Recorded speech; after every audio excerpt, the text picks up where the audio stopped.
Hello, children. Children, we are going to start with the chapter Some Basic Concepts of Chemistry. And as I told you, you are going to learn so many things in this first chapter. And the first part that I'm going to take with you now is precision and accuracy. Precision and accuracy. Children, this is something just to understand because you're going to solve numericals later on in this chapter, and we'll just give it a little reading. Or I have already sent you the pics of the chapter related to this part, and you may go through it. I'm just trying to tell you what these terms mean, then we will go on to the next part, dimensional analysis. So what is accuracy? Accuracy is actually, it describes the closeness of a single measurement to its true value. Suppose you have a wire and its length is 1.5 centimeter. Suppose you have a wire and its length is 1.5 centimeter, right? Suppose a student now takes the length of the wire and the length comes out to be 1.4 centimeter as calculated by the student. So you will say that the student is almost accurate in his measurement, right? So this is what you call accuracy, because the length of the measured wire or the measured length is very close to the true value of the length. So you would say that student has measured the accurate length of the wire. This is accuracy. It is the closeness of the measured value to its true value. Now what is precision? Now precision describes how closely the different measured values of a given quantity agree with one another, right? It describes the closeness of the different measured quantities, how much they agree with one another. All the measured quantities, how much they agree with one another. For this, let's take an example to understand precision. Suppose we have a gold ring, and suppose the weight of the gold ring is 15.000 grams, right? This is the exact value of the weight of the gold ring. Now suppose there are three students, student A, student B, and you have student C. Now all the three of them, they measured or they weighed the gold ring and they got three different values. Like suppose student A gets the value 16.001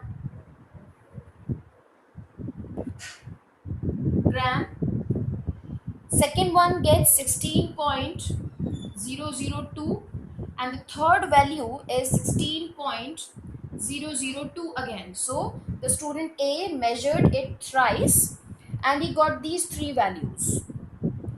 Now you could see in the three values, however, they are not close to the true value of the ring. So you would say that the measurement of the student A is not accurate. It is not accurate because the values are not close to the true value.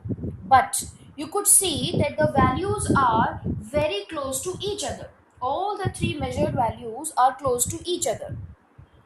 At which place? At the third decimal place. You could see this is 16.001, 16.002, 16.002. So they are almost same at the third decimal place.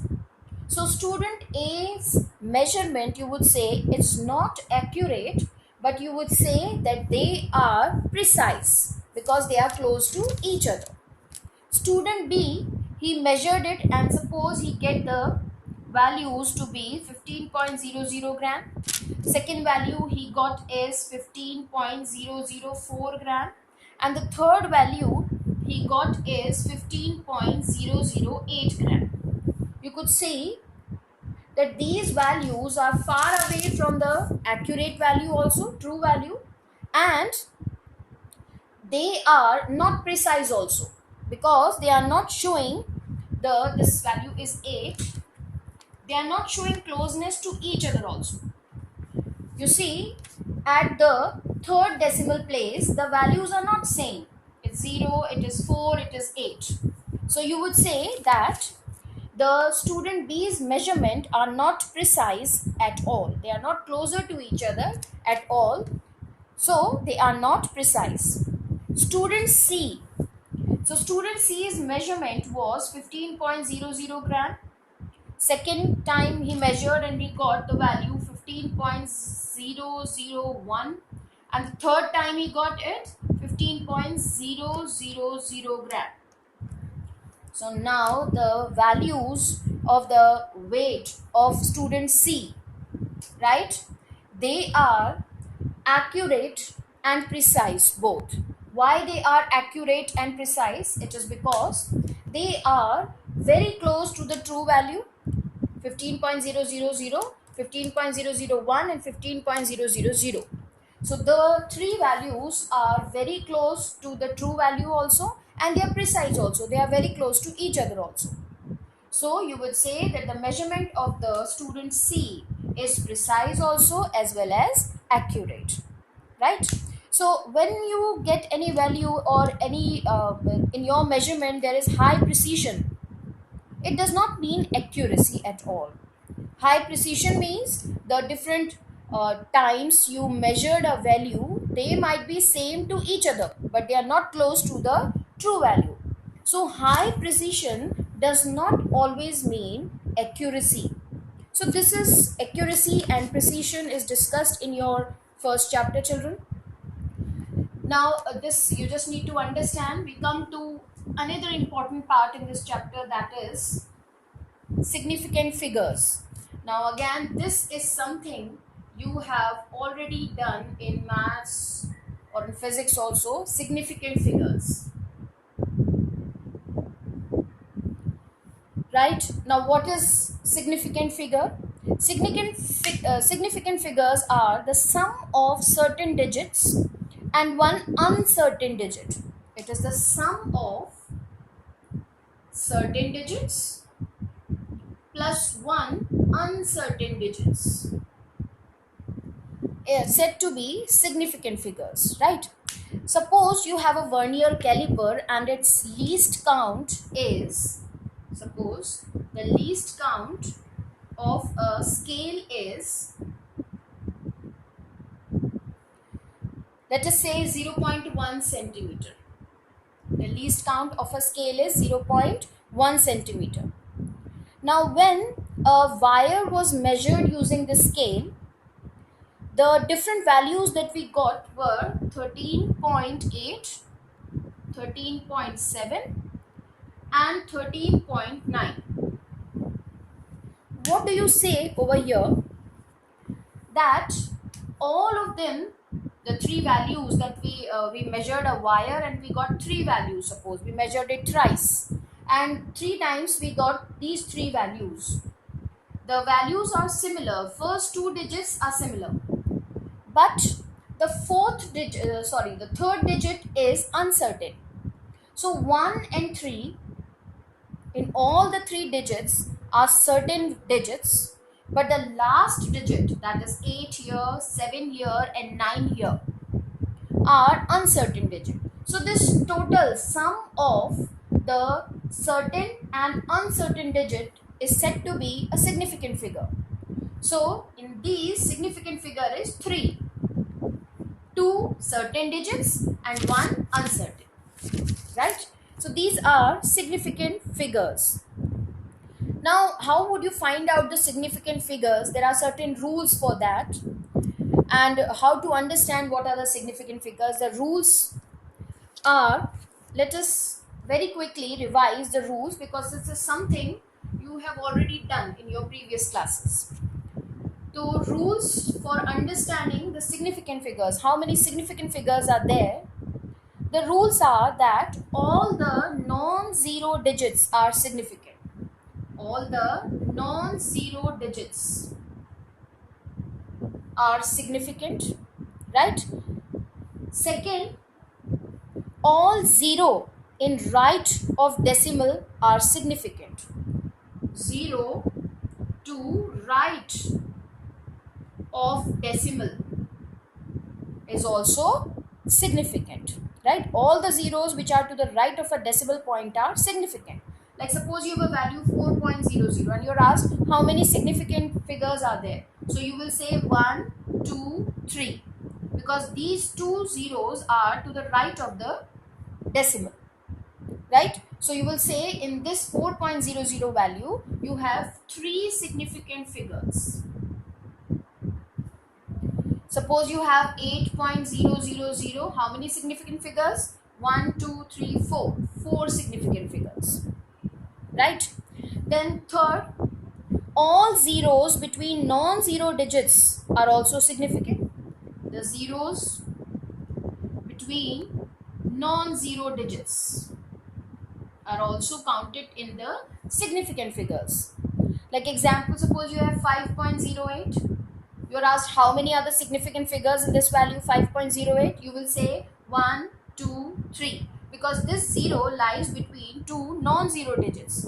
So the total significant figures are 3. Then all the zeros, let me just rub them.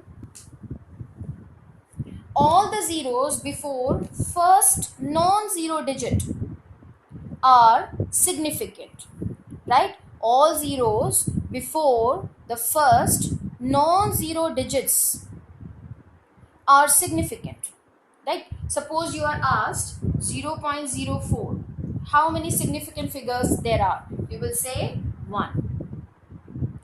Now suppose you have the next one, that is when in end there is a 0 and no decimal, then such 0 may or may not be significant. Like suppose you have, this is another rule, suppose you have 290 gram. Now there is a 0 at the end and there is no decimal point also. So such 0 may be or may not be significant. Depends on the calculations what you are doing. So here the significant figure may be 2 also if you do not count the 0, or it could be 3 also if you count the 0. So the 0 at the end, and when there is no decimal, then such 0 may or may not be counted under significant figure, right? So these are certain rules, and this is something you have done in previous classes, children, so I haven't done it in detail. You go through it in the pics of the chapter.